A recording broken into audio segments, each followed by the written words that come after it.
day everyone! Welcome back to my YouTube channel, Maria Ruby's World. For today's video, gagawa ako ng dessert graham. So we have here the 3 packs of honey graham crackers. And we have here the 2 cans of condensed milk, 360 ml. And we have here the 2 cans of all-purpose creamer, 370 ml. And we have here the square shape for moldings. Dito tayo magmo-molds ng ating graham. Naglagay muna ako ng powder graham sa ating square molding. Ito yung ating first layer. Naglagay tayo ng condensed milk at yung ating creamer. Ito yung ating second layer. Ito na yung ating third layer. So, ito guys, yung aking ginawang graham dessert.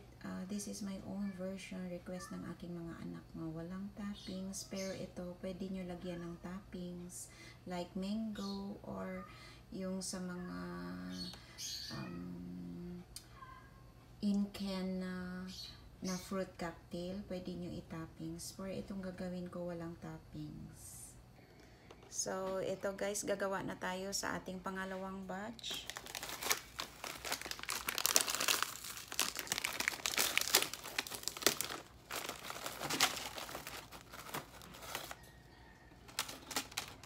Naka-wash na ako ng aking hands. Kaya nagkakamay lang tayo.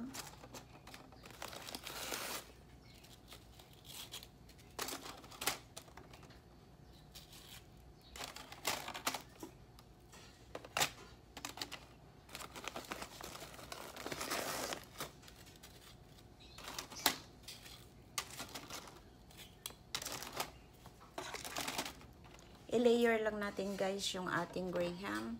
Maglalagay na tayo ng condensed milk.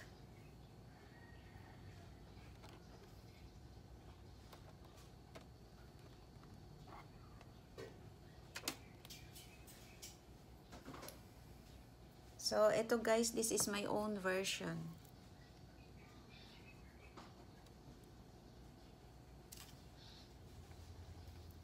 So, done na tayo sa ating first layer. So, second layer.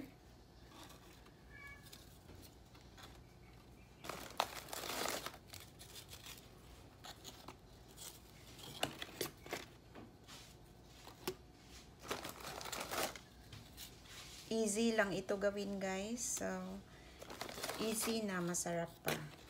So, madali lang siyang gawin. Second layer na tayo.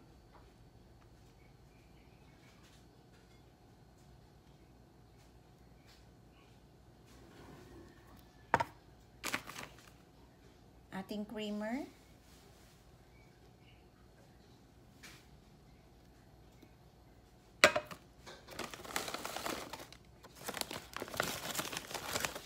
Third layer. Last layer na natin ito guys.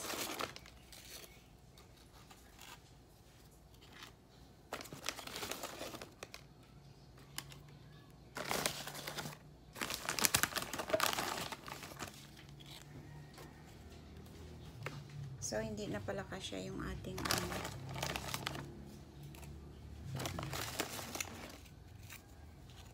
So, wala na.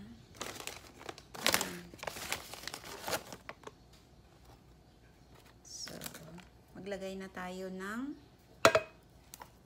condensed milk.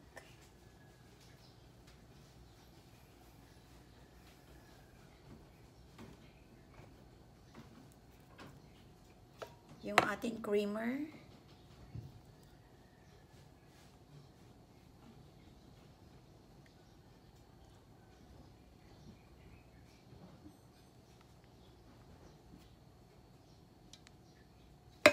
Ganon lang kadali.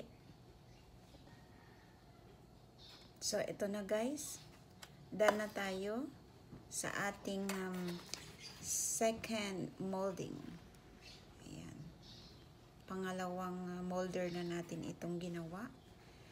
So, ayan guys, ang nagawa natin sa ating dalawang molder ay yung ating 2 cans ng condensed na 360 ml at dalawang can na creamer na all-purpose 370 ml at saka 3 packs of Graham biscuits. So ito guys, lalagay na natin sa fridge. So mas matagal ilagay sa fridge, mas masarap.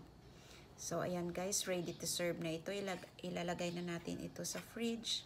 Thank you guys for watching. So done na tayo guys sa ating Graham dessert.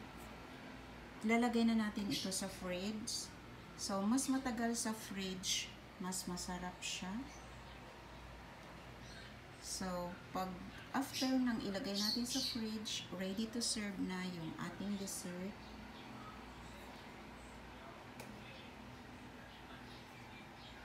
Thank you guys for watching. Merry Christmas everyone!